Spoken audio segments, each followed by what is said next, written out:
Hi, everyone, and welcome to another edition of On the Rocks. I'm joined once again today by our guest analyst, Jill Officer, a six-time Canadian champion.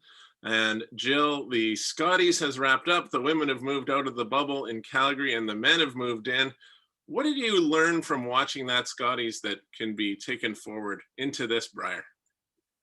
Well, I think we learned a couple of things. I think we learned that the top teams still rose to the top and were there at the end of the week. I think that we learned that there were some adjustments to be made on ice. I think that that was something that had to be adjusted with no fans in the building. So I think that's been sorted out, even though they've had to redo the entire ice surface. They probably had a better idea. So unfortunately, the women were the guinea pigs of the bubble. And thankfully, it went off great with no problems. But I think that they'll just continue to learn. And I think that the men have probably learned not only from watching, but I think that they would have been speaking to the female players that they're friends with and gathering that sort of information going into the bubble. And what should we bring? What should we expect? Like, what can we, experience that's different from normal? And so the men will certainly have an advantage here going in. And I also heard an interview with Ben Hebert, who, he commented that unfortunately the women went in a little more fresh than the men are going in. It seems, with restrictions loosening kind of across the country, the men had a little more opportunity to play. So I think we'll see a little bit more shot making right off the top with a number of the teams. And then that'll continue throughout the week. Well, and not only that, the ice maker has had a lot of time to, make the adjustments and get the ice just right. And the women had to play through the early struggles of that. And I mean, it's not anything that we're saying against the ice maker in particular. It's hard to get it right. And they don't often do it with an empty building. They're usually adjusting for thousands of fans. So it's a different situation.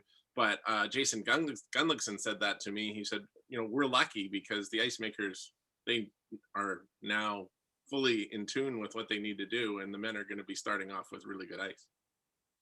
Well, 100%. And I think just having the opportunity to have watched the Scotties and seen what the ice was like, not only at the beginning, but at the end of the week, and how, the consistency with it or what the sweepers were doing with it, that's a huge advantage to the men now going in, even though it is a new ice surface. And it's a huge advantage that the ice makers now have tried and tested things, and they know what they need to do with no fans and with weather, and that's going to continue to be throughout the whole bubble with all the events that are happening. That's going to continue to be something that they monitor as the weather changes outside, right?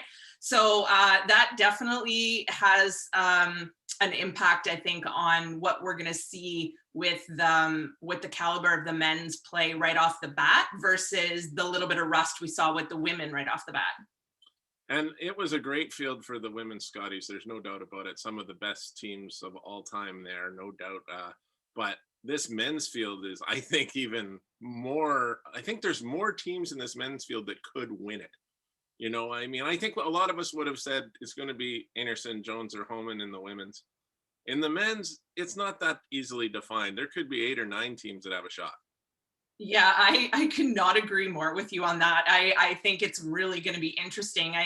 When you looked at the Scotties with the top teams, like you said, and the 3-team playoff is significant too, that in the Scotties, somebody was being left out of those really top teams.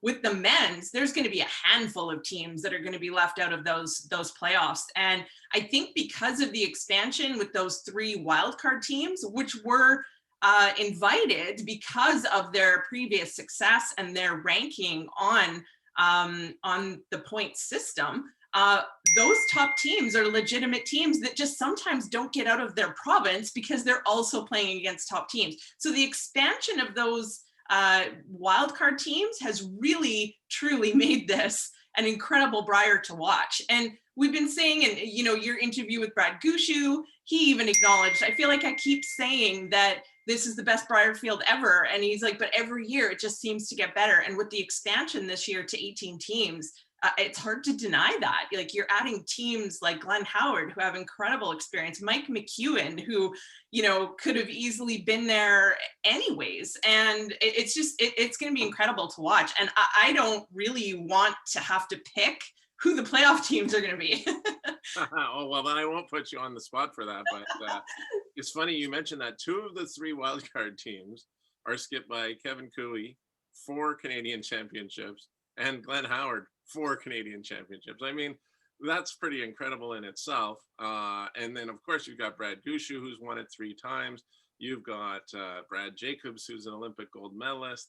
The list goes on and on. It really does. John Epping's been incredible lately.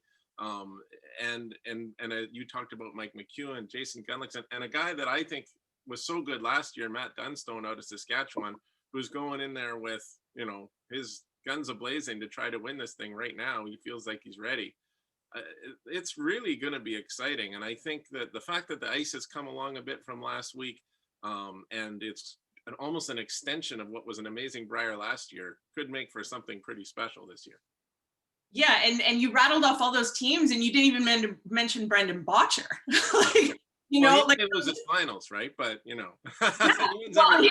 But he's been knocking on the door here, and it's just, you're right. The list just goes on and on, and like we talked about this, the ice conditions are going to be better. There's going to be more familiarity with the process. The men will have spoken to many of the women, and there's just going to be that sharing of information and a little more probably mental preparation for the men, because they knew what to expect more so coming into this. The women were the guinea pigs. And so I don't know, this field is really incredible. And there's going to be a lot of good matchups that, sometimes I'm trying to get work done in between. And this is going to be even harder this week, I think, than it was for the Scotties, where you feel like you can maybe miss a game here and there. And I think with the Brier, there's just going to be so many matchups. And we might even see somebody get left out of the championship pool.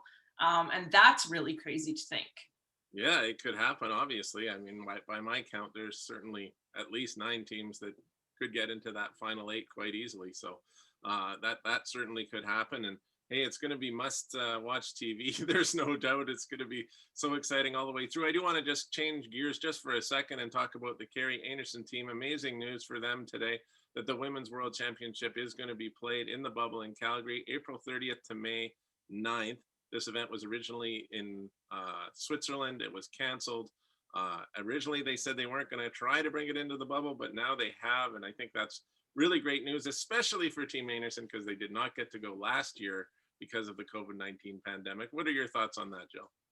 Yeah, this is just, it's so good for them, but it's so good for all the teams, all the women's teams. I mean, the men's has been scheduled for the bubble for quite some time, but you think about the women's teams all around the world that have just been, wanting to play as well, including Team Anderson. And it's just so thrilling that they were able to make this happen. And what's really important is that it's really important in terms of qualifying for Beijing.